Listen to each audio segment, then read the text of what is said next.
పూసాయమ్మ ఎన్నేలా ఇక ఆనందంతో పులకించేను ఈ నేల అడవి పూలు పూసాయమ్మ ఎన్నేలా ఇక ఆనందంతో పులకించేను ఈ నేల మురిసింది మారెడాకు మెరిసింది మావిడాకు పొంగింది సిన్నబాబు ఇయ్యాల జరుగులద్దింది జిల్లెడాకు తడిసింది తమలపాకు కొండగాలి అడవిని పెయ్యాల అడవి పూలు పూసాయమ్మ ఎన్నెలా ఇక ఆనందంతో పులకించేను ఈ నేల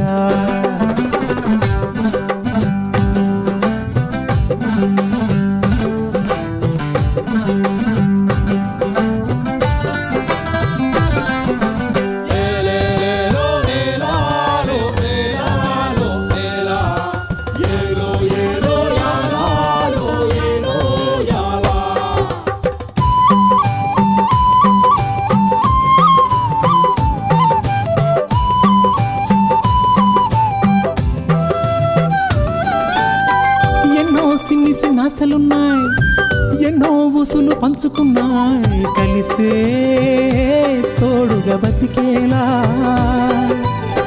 గువ్వలు గూడు కట్టుకున్నాయి గుండెల్లో ప్రేమ నింపుకున్నాయి కాలం కలిసే రావాలా ఈ అడవే మా ఊరు కారడవే కన్నూరు ఈ చెట్టు సేమలు మాకు చుట్టాలే మాకున్న కట్టాలు తీరుత్తది అమ్మోరు మా పిల్ల జల్ల సల్లగా నూరేళ్ళు ఉండేళ్ళు దీయించు తల్లి మిన్నేరు మిలమిల సెలయేటి గలగల సిన్నారి నవ్వున నిలవాల కళ్ళ కపటాలు ఎరగని ఈ మంచి మనసుల బతుకుల్లో తొలి పొద్దు కొడవాల అడవి పూలు పూసాయమ్మ ఎన్నేలా ఇక ఆనందంతో పులకించేను ఈ నేల ఇక ఆనందంతో పులకించేను ఈ నేల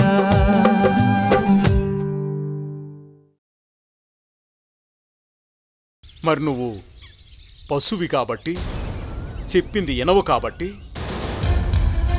నిన్ను కొట్టాలి కానీ వాడు మంచోడు కాబట్టి తిట్టాడు రాజమయ్య గారు నువ్వు మారేవని తెలిస్తే ఎంత సంతోషిస్తాడో మరి మా లచ్చన్న కలిసావా కలవలేదు లచ్చన్న కలిసేంత ధైర్యం నాకు లేదు హనుమయ్య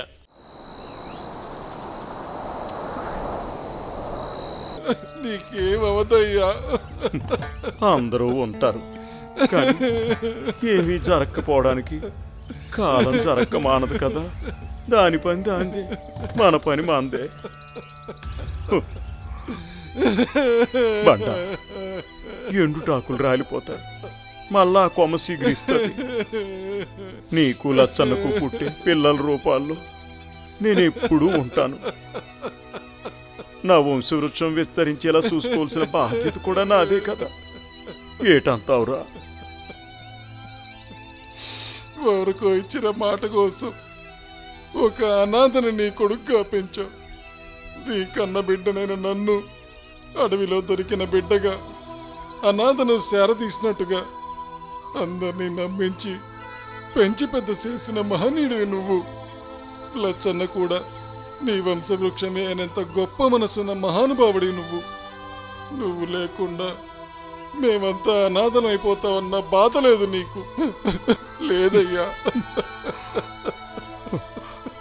అనాథ ఈ పదం ఎవరు చెప్పారు ఏ ఉద్దేశంలో దీన్ని వాడారో తెలియదు కానీ నిజానికి మన అందరం అనాథలమే అనాథనాథుడు ఆ భగవంతుడే సృష్టిలో ఏ అద్భుతాన్నైనా సృష్టించగలడు నాశనం చేయగలడు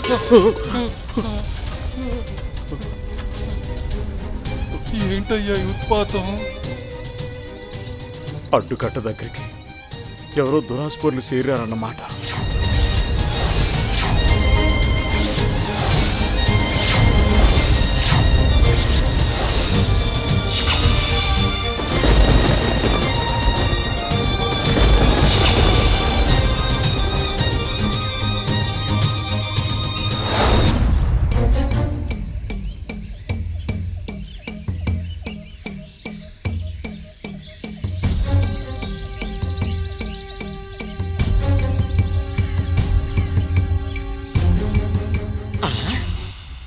అమ్మ ఎర్రోడా, నన్ను ఎన్నేసి మాటలన్నావురా? చెప్తా, నీ పని చెప్తారా?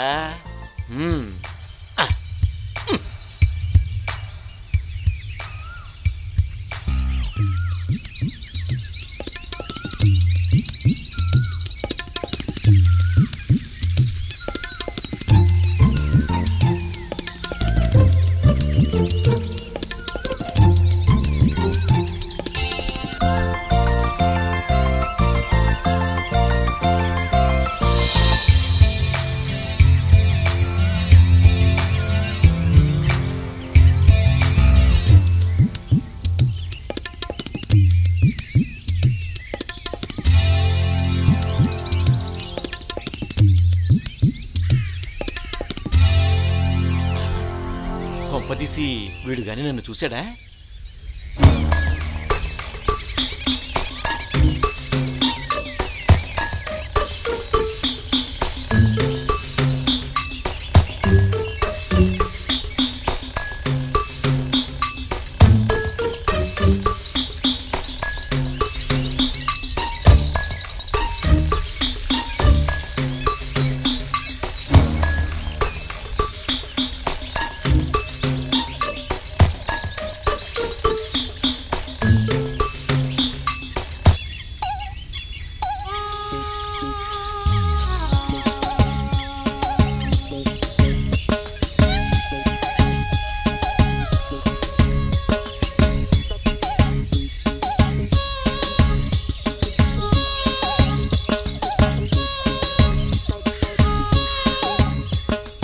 అమ్మో, ఎంత బరువుందేంట్రా బాబు.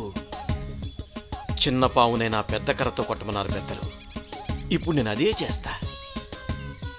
అమ్మో, ఇటు వెళ్ళిపోతున్నాడు.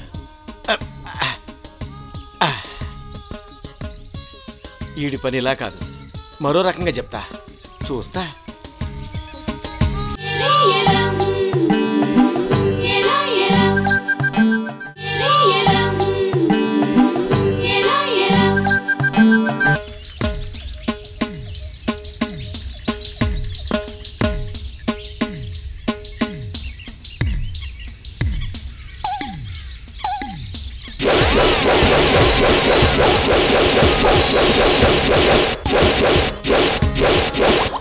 అబ్బో, దీన్ని తిప్పటం వల్ల చెయ్యి నొప్పి, పరిగెత్తుకు రావటం వల్ల కాలు నొప్పి తప్ప వాడికి ఏ విధమైన నొప్పి లేదు.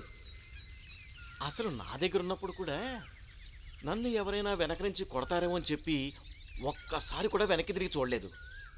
అలాంటిది ఇప్పుడు నా పగ తీర్చుకోవడానికి వెనకాల వెళ్తుంటే అన్నిసార్లు వెనక్కి తిరిగి చూస్తాడా? రేరడా, నీ పని చెప్తా.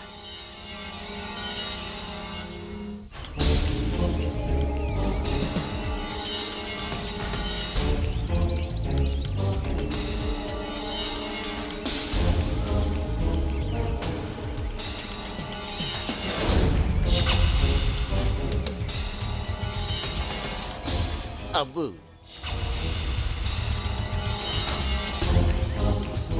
రమణధర గారు, వస్తున్నా. నన్ను కానీ పిలిచావు బండా? నేను పిలిచింది వినపడేగా మీరు ఇక్కడికి వచ్చారు. అవునా? అవునవునవును. ఇంతకీ ఎందుకు పిలిచావు బండా? ఏంటిది?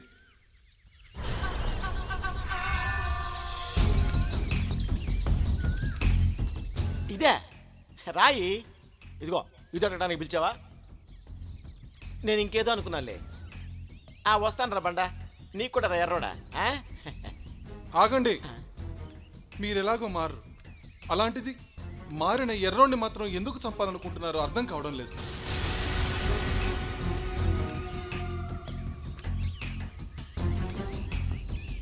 నన్ను చంపాలనుకుంటున్నారా?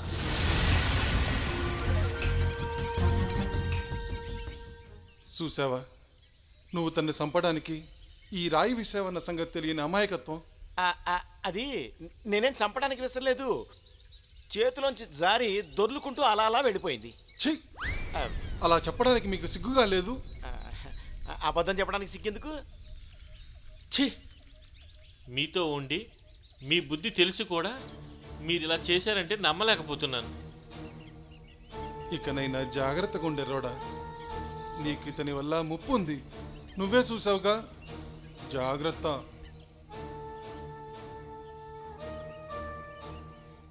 ఇన్నాళ్ళు మీ దగ్గర విశ్వాసంగా పనిచేసినందుకు నాకు తగిన శాస్త్ర చేద్దాం అనుకున్నారు కదూ. ఆ రాయి నాకు తగిలినా బాగుండేది. మీరిచ్చిన ఈ రక్తం మొత్తం పోయేది.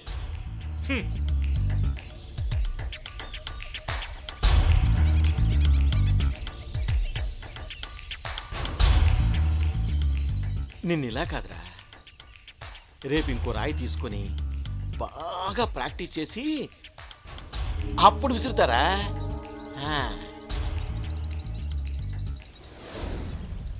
సీతమ్మా, ఓ సీతమ్మా. ఎవరది? ఏరా పత్తాపరం, నేను నా ముందుకే కాదు ఈ గూడెం వైపు కూడా రావద్దని చెప్పాను కదా, మళ్ళీ ఎందుకు రావచ్చావు? చెప్పరా, చెప్పు. ఆగమ్మా, అలా కంగారు పెట్టేత్తేలా? నేను ఎందుకు వచ్చానో తెలిస్తే ఎగిరి గంతేస్తావు. ఎంతకైనా మంచిది కాస్త ఇంటి నుంచి బయటికి రా అమ్మా. పైన నీ కొప్పుకి ఆ ఇంటి కప్పు తగులుతుందేమో. ఈ ఎదవ్వాగుడికే పోయినసారి బడిత పూజ చేశాను, అయినా బుద్ధి రాలేదు. ఈసారి దూదేకే మొగ్గంతో దూదేకినట్టేకి తలదీంట్లో పెట్టి కుట్టేస్తాను. ఏమంటావు? ఏమంటాను? నా పత్తాపరాన్ని నీ చేతిలోకి తీసుకోవద్దంటాను. అయినా నేను చెప్పేది పత్తిగా మెత్తగా వినమంటాను. ఆ తర్వాత నువ్వు ఎలా చెప్తే అలా వింటాను, సరేనా? చెప్పాడు. కొంచెం నిమ్మరసం. పళ్ళు నిజమే, పులుపు కదా, పళ్ళు రాలిపోతాయి. వద్దులే, కొంచెం మజ్జిగ. ఒళ్ళు వద్దులే, మజ్జిగ సెలవు కదా, చలికి ఒళ్ళు బిగిసిపోతుంది. పోనీ మంచినీళ్ళు.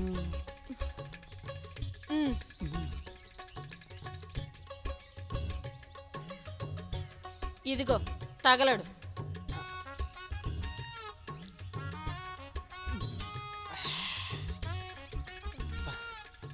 అమ్మ, ఇంతకీ నేను ఎందుకు వచ్చానంటే మీ శివంగి, అదే మీ చెల్లి శివంగికి ఒక మంచి సంబంధం తెచ్చాను.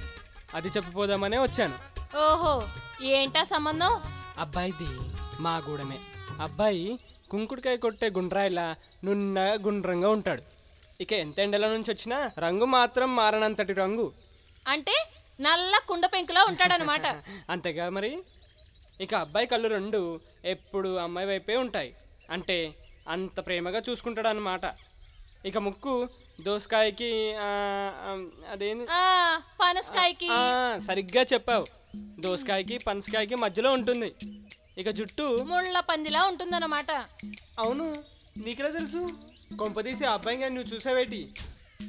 ఇంతకీ ఈ సంబంధం మా శివంగికేనా తెచ్చింది? శివంకనే తెచ్చాను. అయినా అంత పట్టింపు లేదు. మీ ఇద్దరికి వరుసైనాడు కాబట్టి ఎవరు చేసుకున్నా పర్వాలేదు. ఇక రెండో వాళ్ళని నువ్వు చేసుకుంటావు. అన్నీ తెలుసు మనకి. ఇక కట్న కానుకలు అంటావా? తరతరాలుగా వస్తున్న ఒక రేకు పెట్టే పొలం, ఇల్లు పోగా ఒక దిగుడు బావి, అతని దిబ్బ మీద ఉన్న ఒక మర్రి చెట్టు, ఇవి అతని ఆస్తిపాస్తులు.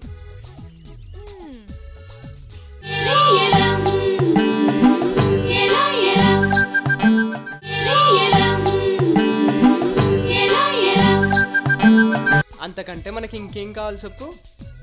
నిజమేలే, ఎప్పుడైనా దూకి సావాలంటే ఆ మాత్రం సొంత దిగుడు బావు ఉండాలి. నిజమే, నాకు ఈ ఆలోచన రాలేదు. అంతేనా? ఉరేసుకోవడానికి ఎక్కడికో వెళ్ళి చెట్టు పుట్ట వెతుక్కునే అవసరం లేదు. మర్రి చెట్టు కూడా ఉండనే ఉంది. ఇంకా ఏమైనా ఉన్నాయా చెప్పడానికి? ఎందుకు లేవు? ఇంత మంచి సంబంధం నా చెల్లికి చేసుకుందాం అనుకున్నాను. కానీ ఎందుకో నీ చెల్లి శివంగిని చూసిన తర్వాత అటువంటి పిల్లని నేను చేసుకోకపోయినా పర్వాలేదు, కనీసం ఒక మంచి సంబంధం చూసి మనం కుదిరితే వచ్చే జన్మలోనైనా నాకు అలాంటి అమ్మాయి ఏంటి, నీ చెల్లి శివంగినే నేను మనవి చేసుకోవచ్చని ఆశ. మొత్తానికి పెద్ద మనిషిలా వచ్చి నన్ను పెద్ద మనసుతో గౌరవించి మంచినీళ్ళతో సహా అన్నీ ఇచ్చి అతిథి మర్యాదలు చేసినందుకు చాలా సంతోషంగా ఉందమ్మా. ఎందుకైనా మంచిది ఈ సంతోషం ఇలాగే ఉండిపోయేలా శివంగితో కూడా ఈ సంబంధం నాకు ఇష్టమే అనిపించావనుకో, మర్యాదగా నేను మా గూడానికి వెళ్ళి ఆ పెళ్లి కొడుకుకి వాళ్ళ బంధువులకి అందరికీ ఈ విషయం చెప్పి మనవుకి సిద్ధం కమ్మని చెప్తాను. వస్తానమ్మా. మర్యాదలు అవన్నీ బాగా చేసావు. వస్తాను. ఆగరా, నా మర్యాదలు అప్పుడేం చూసావు? పూర్తిగా చూసి అప్పుడెళ్ళు. నీకు ఊర్లో చెప్పుకోవడానికి బాగుంటుంది కదా. అవును. ఇదిటి ఇదెందుకు? ఏం లేదు, మర్యాద చూపిద్దామని.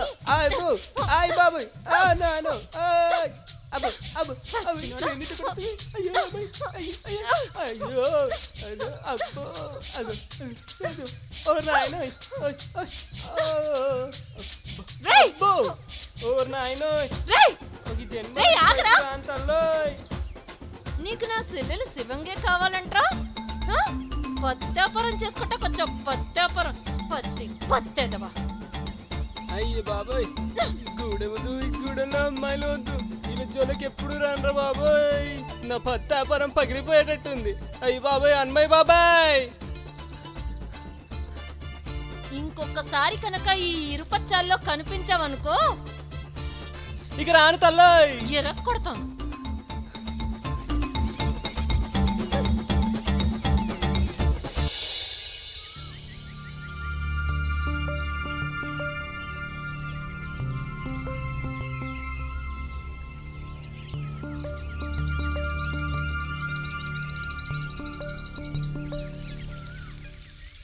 ఏందయ్యా అట్టా బొంగమూతి పెట్టుకుని కూర్చున్నా?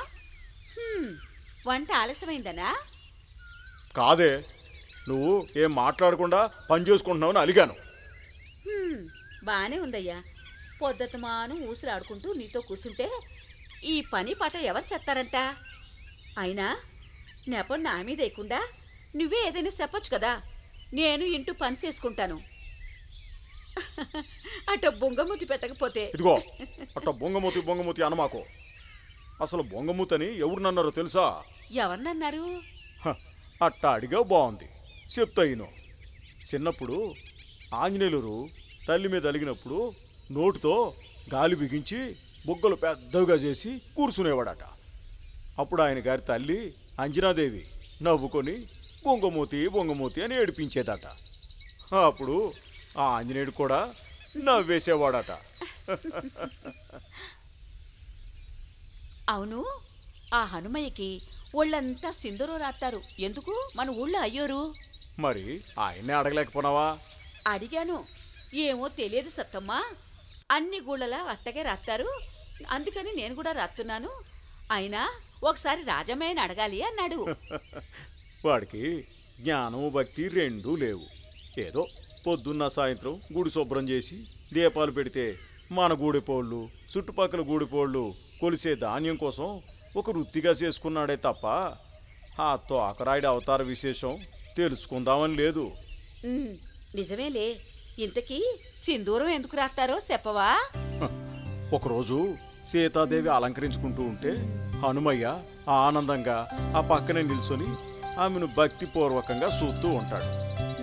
తన అలంకరణ అంతా పూర్తయిన తర్వాత చివరిగా చిటికెడి సింధూరాన్ని తన పాపిడిలో పెట్టుకోవడం చూసి హనుమయ్య, తల్లి, పాపిట్లో ఆ సింధూరం ఎందుకు పెట్టుకున్నావు అని అడుగుతాడు.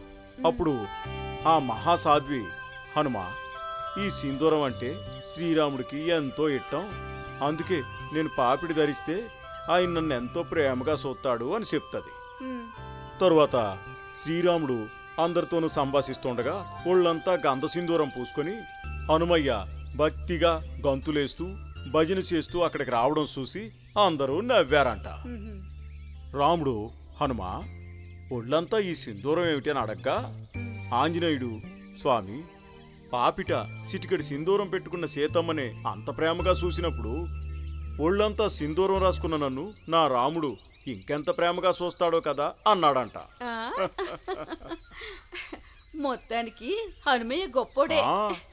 మరేమనుకున్నావు? హనుమయ్య అంటే హనుమయ్యే. ఏటి బాబోయ్, మా చెల్లి దగ్గర నన్ను పొగిడేస్తున్నావు?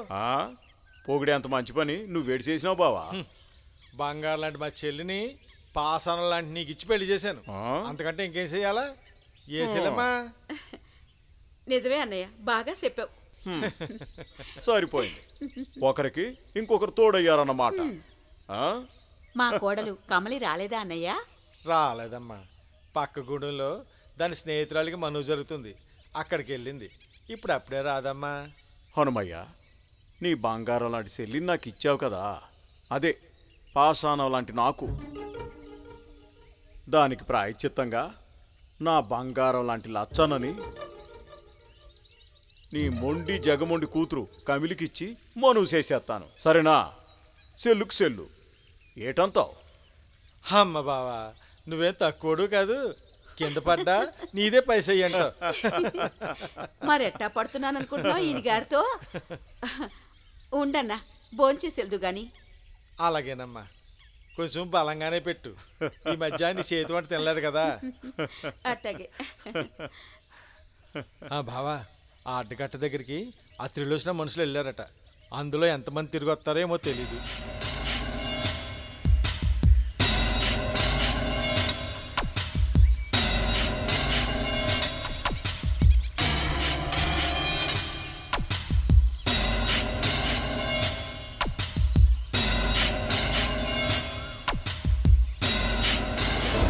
నన్నన్నా